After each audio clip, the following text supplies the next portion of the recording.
Hi, I'm Jenny and I run a business called Cut by Beam. We're a laser cutting company based just outside of Penryn, and we cut a whole variety of items from big signs to small medals, and mostly working in wood, but we're lucky to be able to make things from all sorts of different materials.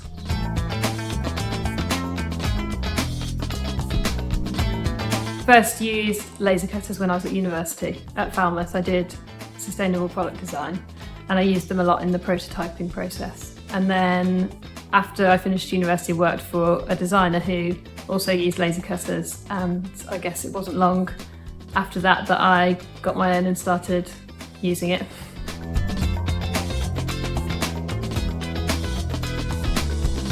I like the precision that you can mix with craft, so it's good. You can do big runs of things. It's efficient, and as a process it's interesting. It's good to watch and sort of explain to people how it works.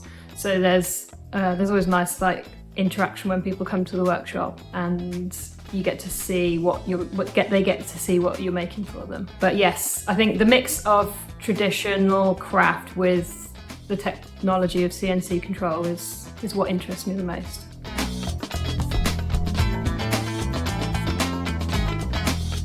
Going to receive an inquiry from someone online or maybe over the phone, and often, as an example, say a medal for an event, they've got a drawing or a logo that they want to put on it and an idea of a shape, and so we can then formalise that on the computer to create a file that we can then send to the laser cutter.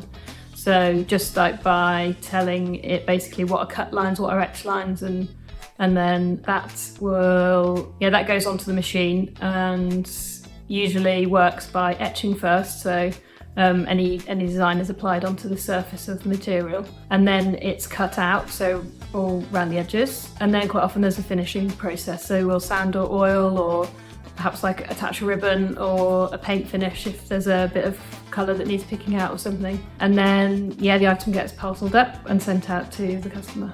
The biggest machine we have tends to do a lot of the signage jobs and things. And then we've got smaller machines that we can use to do the smaller items. But also it's just, we're slightly limited space-wise with our workshop. So having desktop machines means we can increase our capacity without taking over the floor space. So, but yeah, most of them will do the same thing. We've got one specific for metal marking, and that's new to us, so that's a process we're kind of learning at the moment, but it's good.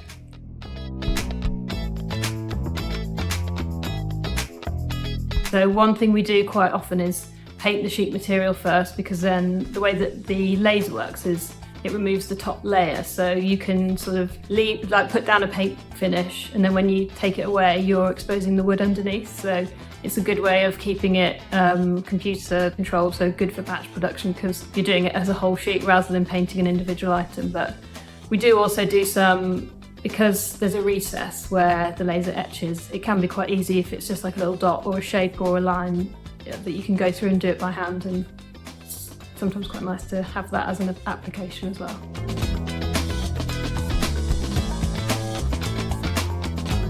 To be honest, yeah, we can use any wood, yeah. You often get nice finishes if you're etching into solid wood, but we use a lot of veneered MDF, plywoods, marine ply. We do quite a lot of signage jobs and things, so we use all sorts of different materials, to be honest. We actually, probably the most used is Osmo. There's a few products that we use from there that I think most people go for, but yeah, we've got a couple of exterior finishes and interior finishes that we use. And then paint, often it can just be from sort of standard home emulsion or something to acrylics, or sometimes just inking or wood staining before you cut it can have an effect. So there's tons of different things we use.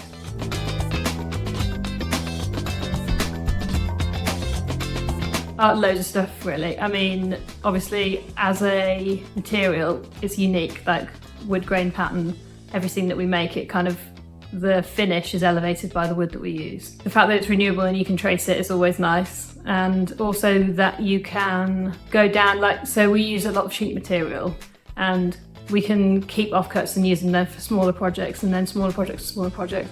So we can get like so much efficiency out of sheets, which is always really satisfying. I quite like when you laser cut through, if you're cutting out a pattern, a shape, the edge that you cut through has a scorched sort of dark effect. So sometimes when you're using solid wood, especially oak, you get some really nice patterns in the edge on the grain. Yeah, there's always something nice visually.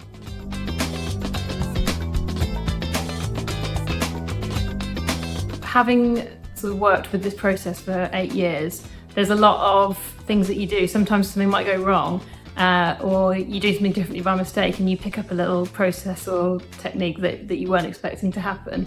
And that I do enjoy, like finding a process by accident. That's quite nice. I guess I have always got an eye sort of in art and design, like what's going on in the local community, but also like nationwide. I'm always up for going to an art gallery or seeing a new exhibition, and it doesn't have to be laser cutting that you see, but you might see a process in a printmaker's work that you think, oh, I could apply that in a certain way, or it'll be interesting to try and do something like that. So it's quite nice to find, I guess, inspiration from a broader area that you wouldn't expect.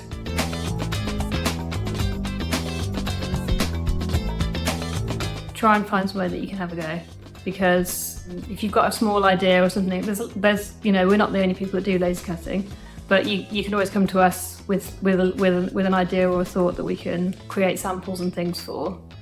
There's, I guess, a lot of people would look to like Pinterest and Etsy for existing items or things that people make, and also YouTube is such a huge resource for process videos, or getting ideas of how people have created finishes, or how you might create something that you've got in your mind. Yes, there's quite a lot of cheaper machines out there which have their pluses and minuses. You know, you can start off on one and get some ideas, but you may find if you're looking to produce a big run of something that you need a machine with a bit more capability. But usually get some samples made up with someone, I think, is the best thing before you invest lots of money in something that you might not be sure about.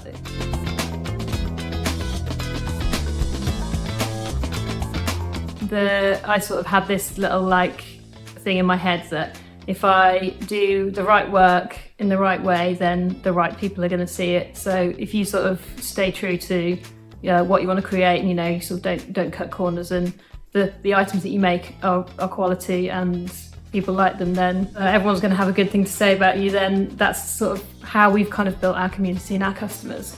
A lot of it's been through word of mouth, and I think a lot of that's been because we care about what we're producing.